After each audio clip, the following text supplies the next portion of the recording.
Isang mission team ang ipapadala ni US President Joe Biden sa Pilipinas para palawakin daw ang trade and investment sa bansa. Sa pangunguna ni US Commerce Secretary Gina Raimondo, darating ang grupo sa March 11 at 12.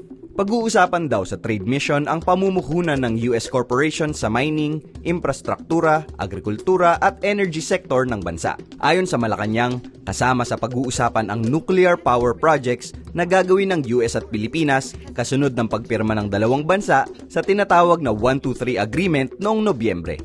Sa ilalim ng 123 Agreement, papayagang pumasok ang mga materyales at kagamitan ng US providers para isagawa ang nuclear power project sa Pilipinas.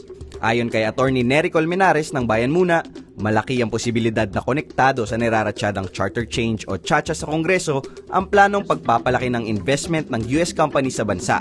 CHACHA na nangyayari ngayon ay para buksan ng ating ekonomiya sa mga dayuhan.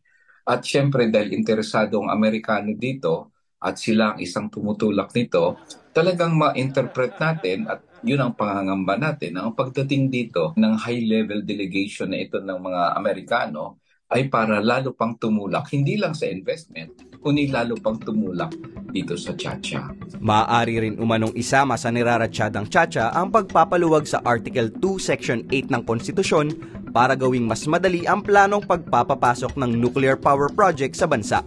Nagtutulak ang Amerikano, last year pa yan, ng mga nuclear energy equipments dito sa Pilipinas na pinapangambahan ng iba ay baka mag-lead nga ito sa posibilidad na tanggalin na rin ang mga nuclear weapons-free provision sa konstitusyon. Diin ni Colmenares, ngayong lumilitaw ang dayuhang impluensya sa pagtutulak ng CHACHA, mas lalo itong dapat questionin.